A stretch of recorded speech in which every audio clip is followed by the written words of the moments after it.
さあ決めるべき時に決めるぜ。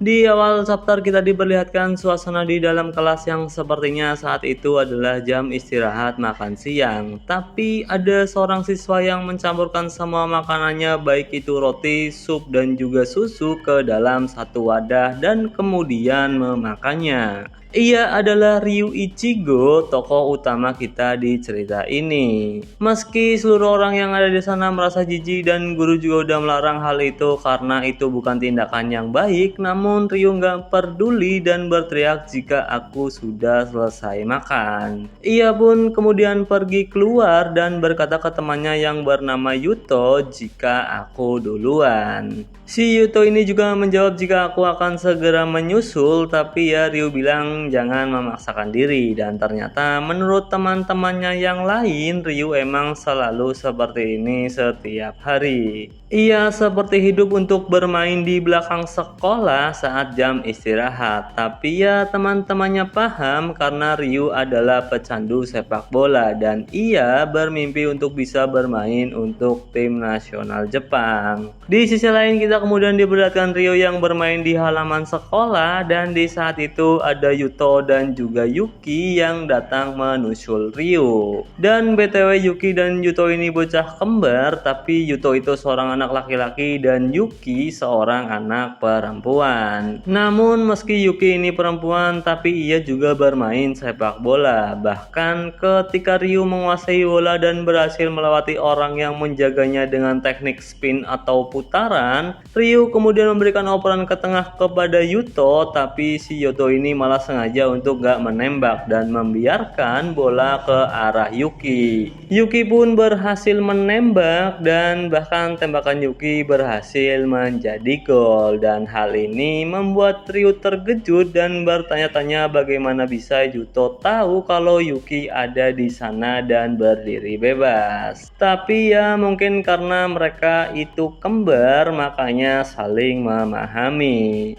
Namun saat mereka bertiga sedang merayakan gol yang Yuki cetak, tiba-tiba ada seorang anak yang bernama Tatsuhiko marah karena Yuto tidak mengambil kesempatan untuk menembak. Dan meski si Yuto udah menjelaskan dengan bilang karena tadi itu Yuki sangat bebas, tapi ia menjawab kalau kau juga bebas dan punya ruang yang cukup luas untuk melakukan tembakan. Tapi saat Tatsuhiko terus berkata jika si Yuto itu kudunya sadar kau itu pemain inti dan Yuki cuma pemain pengganti, jadi kau pasti tahu apa yang aku maksud. Namun di saat yang bersamaan Ryu meminta Yuki dan Yuto untuk bertukar tempat, dan karena mereka itu kembar, Tatsuhiko yang terus ngoceh gak sadar jika orang yang sedang ia ceramahi itu Yuki dan bukan si Yuto. Tentu hal ini membuat Tatsuhiko tambah marah, tapi Ryu berkata jika kita itu tim sepak bola sekolah dan ini bukan klub sepak bola, jadi apapun itu ya nggak masalah. Namun Ryu yang berkata seperti itu malah membuat Tatsuhiko berganti memarahinya, soalnya Ryu itu pemain andalan di tim ini, apalagi turnamen sekolah dasar U12 akan segera dimulai, jadi tolong lebih serius tentang hal ini. Namun di saat yang bersamaan bel sekolah berbunyi dan si Ryu berlari meninggalkan Tatsuhiko yang terus-terusan ngoceh. Nah, saat Ryu, Yuto dan Yuki pulang sekolah, di perjalanan Yuto bilang kalau Tatsuhiko itu selalu memihak Yuki dan itu menyebalkan. Tapi Ryu menjawab kalau Tatsuhiko itu nggak sungguh-sungguh, dia cuma sedikit putus asa aja. Dan tiba-tiba Yuto bertanya apa yang membedakan dirinya dengan Yuki. Dari segi keterampilan bermain kita tidak jauh berbeda, meski Yuki lebih punya kemauan untuk berlatih. Namun kenapa cuma aku yang jadi pemain reguler? Ryu pun menjawab mungkin karena kalian berdua itu sangat mirip, jadi pelatih berpikir kalau kita nggak perlu punya dua pemain yang punya gaya bermain yang sama di tim yang sama dan juga waktu yang sama juga. Namun Yuto menjawab kalau begitu bukankah tidak masalah jika kita melakukan pergantian sebelum babak kedua dimulai. Dengan begitu kita bisa tetap segar dan bermain sebaik mungkin sepanjang pertandingan. Bahkan sebagai pemain pengganti sangat aneh jika Yuki tidak pernah diberi kesempatan untuk bermain. Tapi tiba-tiba Yuki menjawab jika masalahnya adalah aku itu perempuan. Ryu dan Yuto yang mendengar itu pun kaget, bahkan Ryu berkata siapa yang perempuan. Tentu hal itu membuat Yuki marah dan berujung menendang punggung Riko. Nah, kita kemudian berpindah ke rumah Yuki dan juga Yuto, tapi di sana juga ada Ryu dan sepertinya Ryu ini emang udah sering main ke rumahnya Yuki. Mereka sedang merencanakan dan mencatat hal-hal yang Yuto dan Yuki perlu lakukan ketika di tengah pertandingan. Namun si Yuki tiba-tiba bilang kalau pelatih pernah berkata jika masalah utama atau alasan Yuki nggak pernah dimainkan bukan karena skillnya yang jelek atau semacamnya. Namun jika mereka tahu kau adalah seorang perempuan, pasti lawan akan menahan diri untuk tidak bermain sebaik mungkin. Apalagi jika kau terluka, itu akan menyebabkan banyak masalah. Ryo yang mendengar itu pun menjawab jika sejak kecil kita sudah bertemu di tempat penitipan anak dan aku tidak pernah menganggapmu sebagai perempuan. Tapi yang mengejutkan, Yuki kemudian memegang tangan Ryo dan mengarahkan ke dadanya sembari bertanya jika sekarang bagaimana. Ryo pun terlihat kaget dan menjauhkan tangannya dari dada Yuki. Namun setelah itu ia malah mengarahkan tangannya ke dada Yuto dan berkata jika Yuki punya tapi Yuto tidak. Ya tentu yang Ryo maksud itu adalah opai. Suasana pun berubah menjadi hening dan Yuki berkata jika aku tidak terlalu setuju. Jika aku bagus bermain sepak bola, lalu apa bedanya jika aku perempuan dan bukan laki-laki? Dengan pertandingan yang akan datang,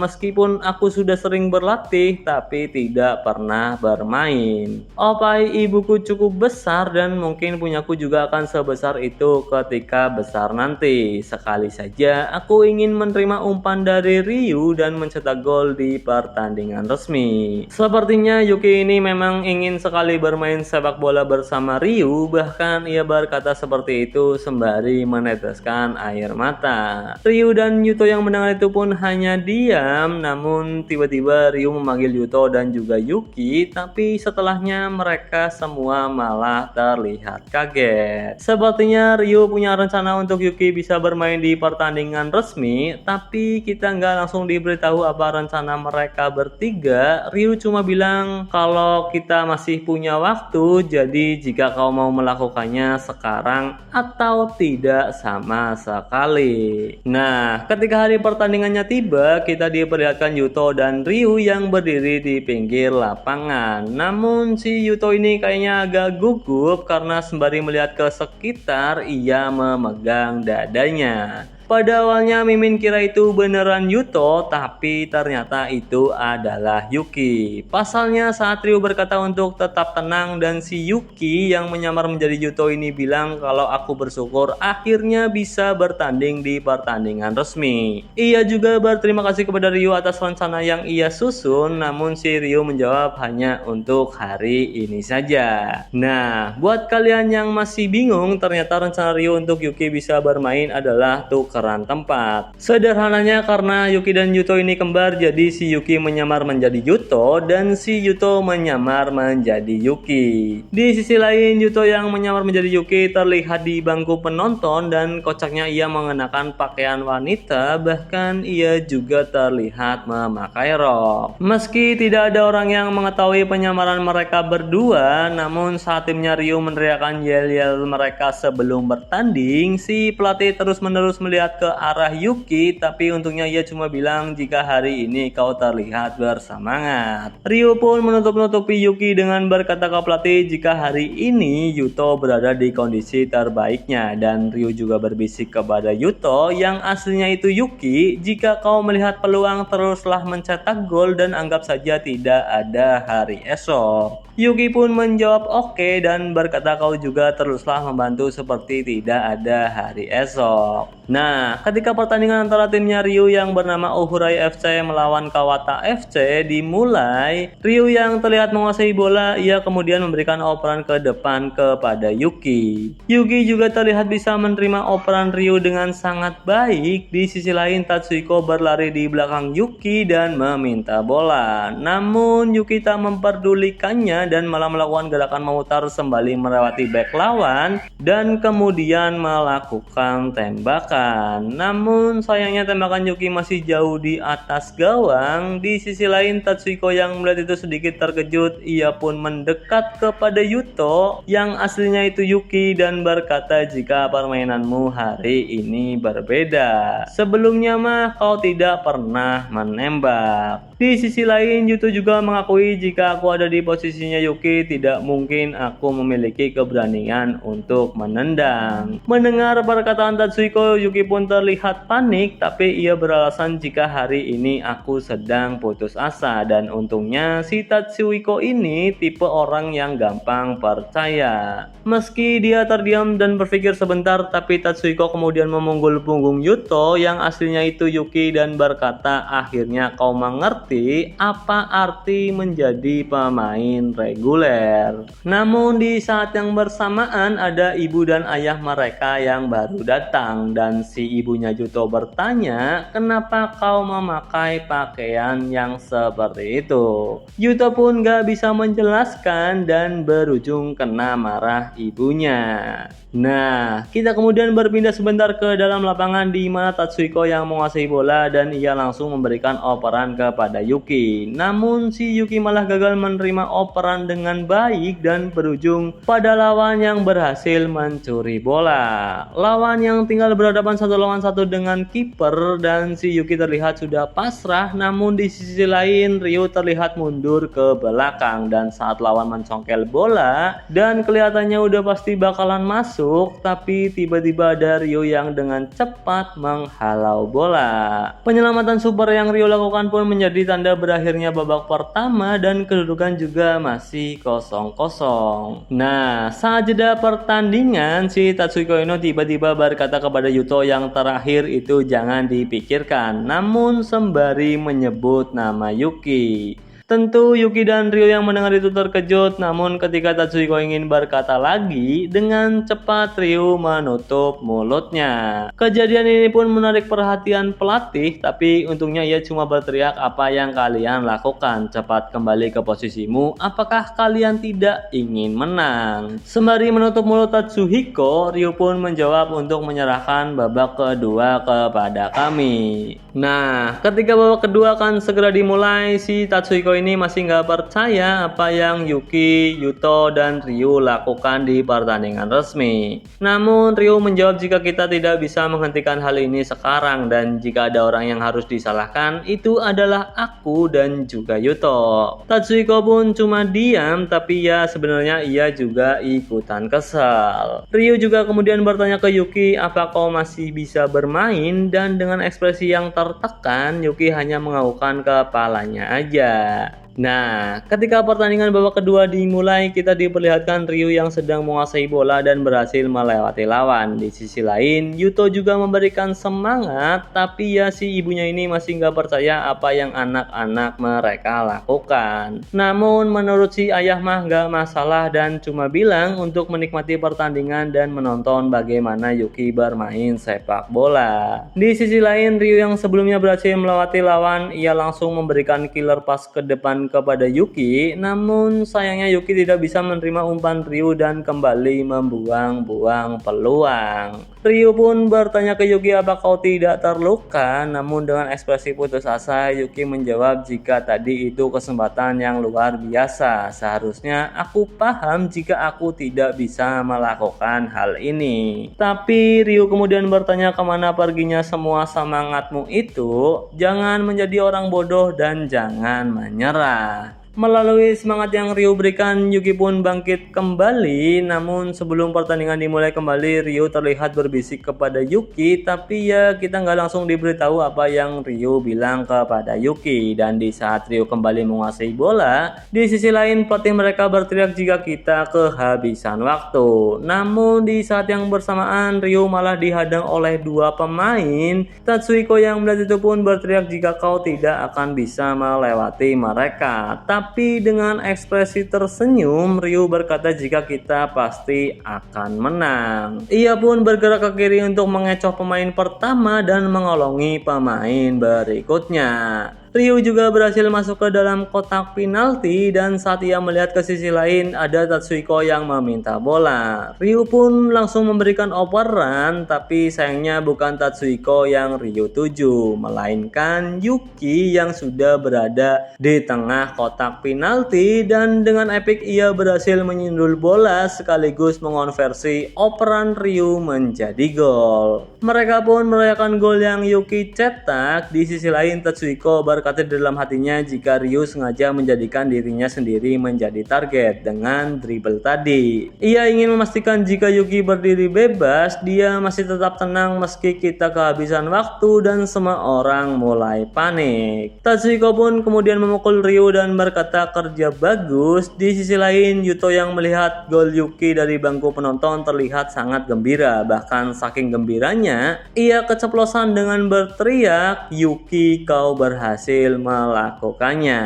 Tentu hal itu membuat Tatsuhiko, Ryu, dan Yuki terkejut, apalagi di sisi lain pelatih mereka juga mendengar hal itu. Nah, setelah pertandingannya selesai, kita kemudian berpindah ke rumah Yuki dan Yuto, tapi Ryu juga terlihat ada di sana. Ia sedang mencatat jalannya pertandingan tadi bersama Yuki, namun ketika Ryu meminta Yuto untuk ikutan gabung, si Yuto malah berkata, "Kenapa kau malah mengerjakan buku sepak bola itu dan tidak mengerjakan PR-mu? Hari ini Yuki yang bermain, jadi aku tidak perlu menuliskan apapun di buku itu." Kayaknya si Yuto ini agak marah karena nggak main di pertandingan tadi. Bahkan ia mengancam Ryu, "Jika kau terus mengerjakan buku itu, aku tidak akan memperlihatkan buku PR-ku." Tapi ya Yuki kemudian berkata jika ia yang bakalan memperlihatkan buku PR-nya. Nah, ketika Ryu membahas proses terjadinya gol Yuki, si Yuki berkata jika ia merasa sangat senang karena kau mengoper kepadaku. Yuki juga mengingat hal yang Ryu bisikan ketika ia gagal menerima umpan Ryu sebelumnya, dan ternyata Ryu berkata jika aku mendapatkan bola, kau hanya harus berlari menuju gawang lawan. Jangan khawatir karena aku akan memastikan jika kau sangat bebas. Tapi Ryu juga kemudian berkata jika hari ini hampir aja kalah. Meskipun ia sendiri sebenarnya bisa mencetak 2 atau 3 gol, namun dari awal Ryu udah berencana untuk menang dengan gol dari Yuki. Tentu hal itu membuat Yuki dan Yuto terkejut karena jika kau bisa mencetak gol sendiri, kenapa kau tidak melakukannya? Dan yang mengejutkan, jika Ryu mencetak gol sendiri, ia berkata jika Yuki akan membeku di bawah tekanan. Yuki yang mendengar itu pun setuju, namun saat itu pertandingan hampir aja berakhir dan bisa saja lawan mencetak gol dan kita akan tersingkir. Namun Ryu menjawab jika kita sudah bersama-sama sejak kecil tapi kalian masih saja tidak mengerti diriku. Aku adalah tipe orang yang tidak pernah melakukan sesuatu tanpa rencana. Yuki yang mendengar itu pun terkejut, namun di saat yang bersamaan ia juga terlihat malu-malu. Di sisi lain Yuto juga berkata walaupun semuanya sesuai dengan rencanamu, tapi kita masih saja ketahuan. Dan dengan suara yang keras Yuki dan Ryu berteriak jika itu semua salahnya Yuto. Kita juga diberi penjelasan jika apa yang Yuto dan Yuki lakukan bisa saja menyebabkan beberapa masalah. Namun karena ini adalah pertandingan anak-anak dan yang paling penting tidak ada kerugian dalam hal potensi seseorang. Jadi pihak asosiasi memutuskan untuk menutup mata, namun kejadian ini dikenang dengan insiden Saitama Body Double. Nah, ketika Ibu Yuto dan Yuki berteriak untuk turun karena makanannya udah siap, dan saat mereka bertiga turun, kita lalu diperlihatkan catatan Ryu yang ternyata isinya adalah ambisinya dalam sepak bola. Ryu menulis saat berumur 12 tahun ia ingin bisa menjuarai turnamen anak-anak dan direkrut oleh tim yang bermain di Liga Anak-anak. Saat berumur 15 tahun Ryu ingin debut bersama tim yang bermain di Liga Remaja, dan saat berumur 17 tahun ia ingin bermain untuk tim besar dan juga sukses. Dan akhir dari tujuan Ryu adalah saat berumur 18 tahun ia ingin bermain untuk tim nasional Jepang dan bermain di Piala Dunia.